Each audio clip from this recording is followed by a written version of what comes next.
जय मसीह की दोस्तों, क्या आपने कभी 1,44,000 लोगों की रहस्यमयी गिनती के बारे में सुना है? बाइबल की भविष्यवाणियों में यह संख्या बार बार सामने आती है, लेकिन सवाल यह है, क्या यह सच में 1,44,000 लोग हैं या फिर इसका कोई गहरा प्रतीकात्मक अर्थ है? आइए शुरू करते हैं प्रकाशित वाक्य की उस जगह से जहां यह संख्या पहली बार सामने आती है। प्रकाशित वाक्य अध्याय 7 में हम पढ़ते हैं कि 12 गोत्रों में से हर एक से 12,000 लोग चुने गए, कुल मिलाकर 1,44,000। लेकिन कौन है ये लोग? क्यों इन्हें अलग चिन्हित किया गया?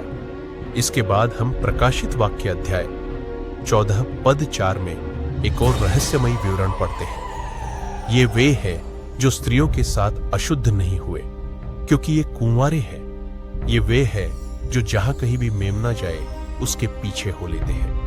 इन्हें परमेश्वर और मेमने के लिए सब मनुष्यों में से पहले फल होने के लिए छुड़ाया गया। अब सवाल उठता है, क्या यह संख्या प्रतीकात्मक है या शाब्दिक?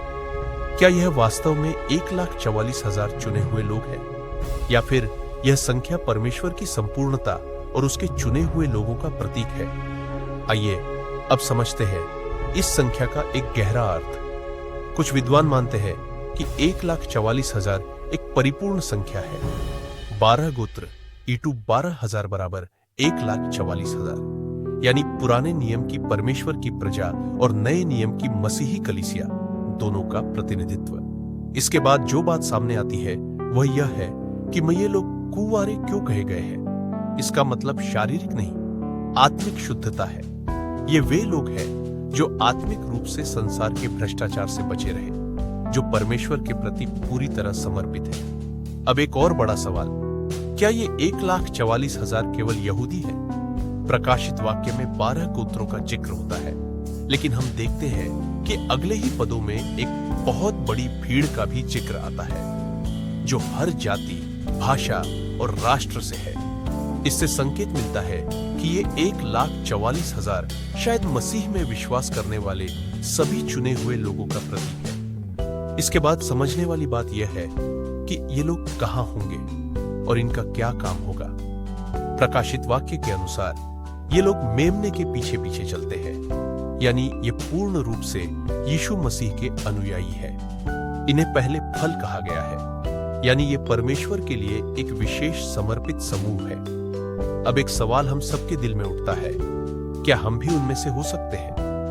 क्या आज के समय में कोई विश्वास रखने वाला व्यक्ति भी इस बुलाहट में शामिल हो सकता है?